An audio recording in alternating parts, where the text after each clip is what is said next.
Hi viewers, అందరికీ నమస్తే friends. Chennai super కింగ్స్కి సంబంధించిన ఒక అప్డేట్ అయితే బయటకు వచ్చింది. ఈరోజు Lucknow super giants versus Chennai super kings మధ్య మ్యాచ్ అయితే ఉంది కదా. So Lucknow super giants versus Chennai super kings మధ్య మ్యాచ్లో భాగంగా Chennai super kings couple changes అయితే చేసింది. వాళ్ళ యొక్క స్క్వాడ్లో ఇంజురీలతో సతమతం అవుతుంది చెన్నై సూపర్ కింగ్స్. అయితే ఈ చెన్నై సూపర్ కింగ్స్లో జేమీ ఓవర్టన్ మొత్తానికి దూరం అయితే అయ్యాడు సీజన్ మొత్తానికి. ఎందుకంటే తన రైట్ తోడకి ఈ చిన్నపాటి ఇంజురీ అవ్వడం వల్ల సీజన్ మొత్తానికి దూరం అవ్వడమే కాకుండా ఇంగ్లాండ్కి కూడా పయనం అయ్యాడు. సో ఇంజురీ కన్సర్న్ నుంచి రికవర్ అవ్వడానికి ఇక సీజన్ మొత్తానికైతే దూరం అయినట్టే. సో తనకి రీప్లేస్మెంట్గా డియాన్ ఫారెస్టర్ని పిక్ చేసుకున్నారు వాళ్ళు.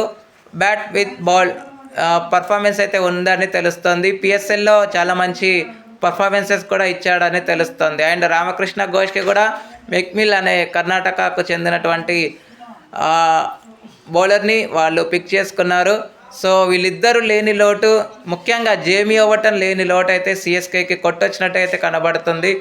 సో మరి తను ఆ లేని లోటును తీరుస్తాడా డియాన్ ఫారెస్టర్ అనేది చూడాల్సిన అవసరం ఎంతైనా ఉంది. ఎందుకంటే అనుభవం అనేది లేదు. అండ్ సౌత్ ఆఫ్రికాకి కూడా తాజాగానే తను డెబ్యూ చేయడం అయితే విశేషం.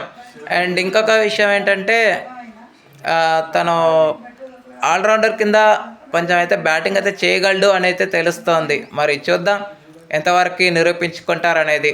Okay friends, thank you. ఇలాంటి అప్డేట్స్ కోసం ఛానల్ని సబ్స్క్రైబ్ చేయాలి, కమెంట్ చేయండి. మరొక అప్డేట్తో మేము ఉంటాను ఫ్రెండ్స్. అంతవరకు సెలవు, నమస్కారం.